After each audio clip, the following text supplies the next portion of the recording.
everyone, Chad and Lisa here. Today we're going to Ashland, Wisconsin. Ashland got its big break as a port town on Lake Superior, logging and quarrying of brownstone. It's now known as the Historic Mural Capital of Wisconsin. Let's go.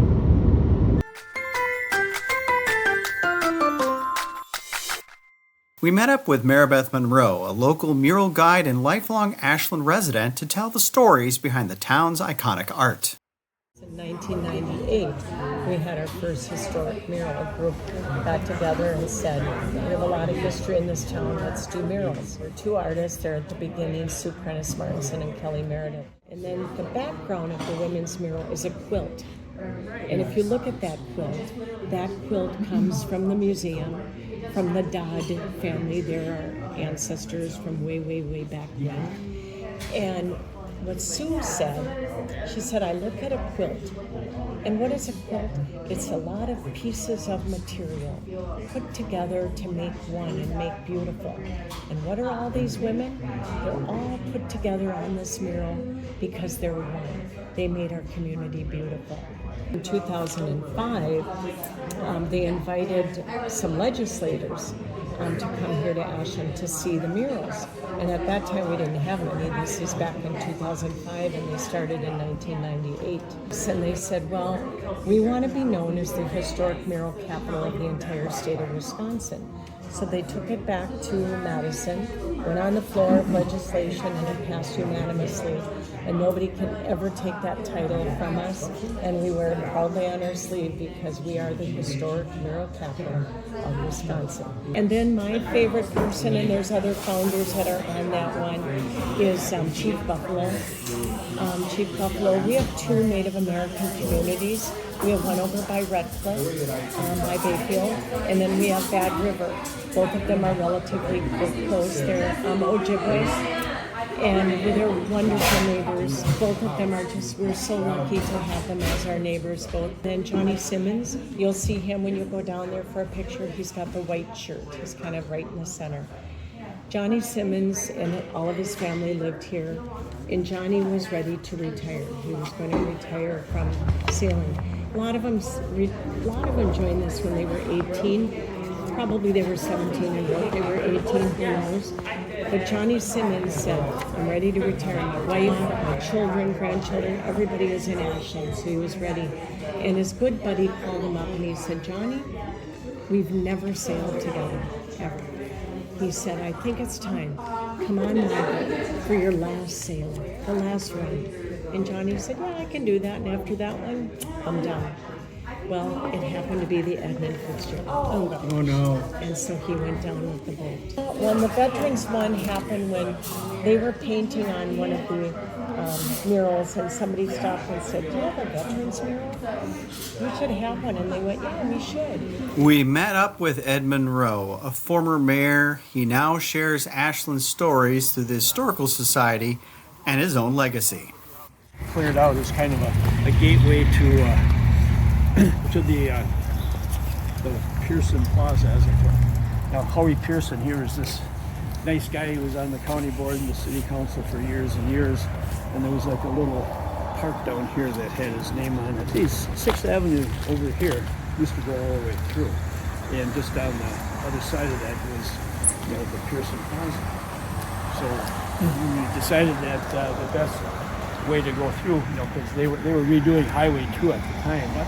If we would have put it up on a referendum, you probably would have voted it down. So, we're going to build it.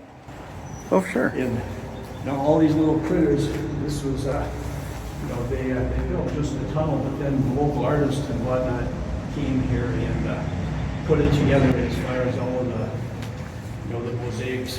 And you see along there's all of the little critters or mosquitoes, wood ticks. They also have like another, it's the Ojibwe name for these critters. Yeah, I see that.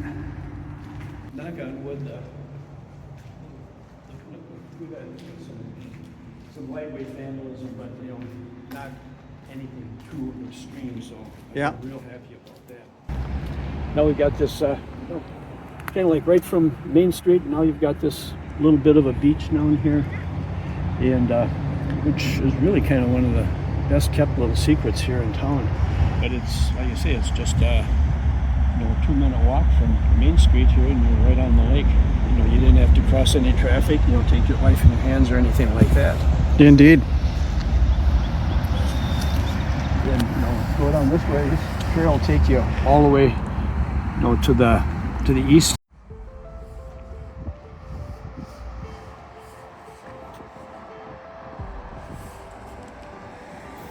Main Street still carries echoes of Ashland's past.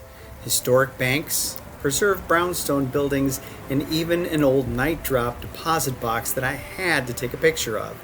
Remind us of how closely the community holds its roots and how much this community continues to tell its story, both past and present.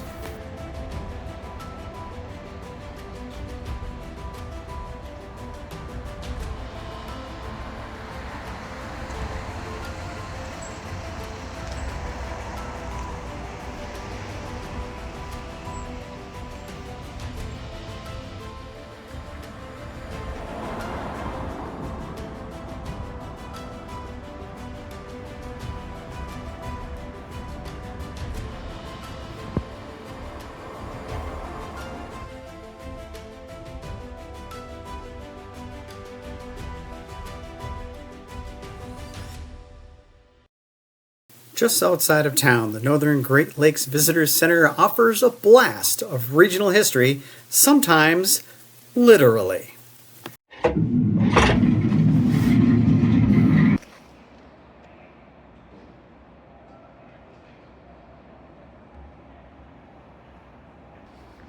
As we ascend the stairs, the Community of Life mural unfolds, a vivid tapestry illustrating humanity's evolving relationship with the land. Beginning with the pre-contact Anishinaabe, it journeys through eras of fur trading, logging, farming, and fishing, cultivating today's outdoor enthusiasts.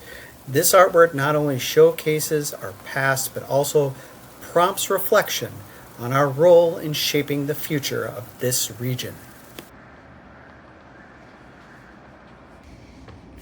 From up here, it's easy to see why this place draws people in.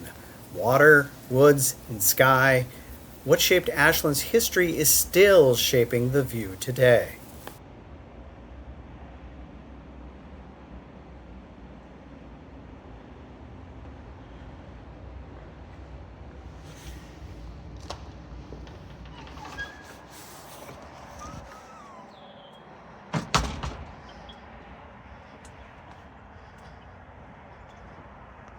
And if you're looking closely enough, there's always more to see. Ashland's history doesn't just move you, it chugs on through time, one mural at a time. And our murals all have so many heartfelt stories, whether it's Johnny Simmons or Sheila Erling or the Ozzie Gregoire, so many of them. That's what we're about here, is our history. It's all history. Next up, Lisa digs into the Root Down Veggie Hash at Black Cat Coffeehouse, sunny side up, Ashland style. Catch it Sunday on Tasting Our Way. Subscribe for more adventures and check out Tasting Our Way for the flavors behind the stories.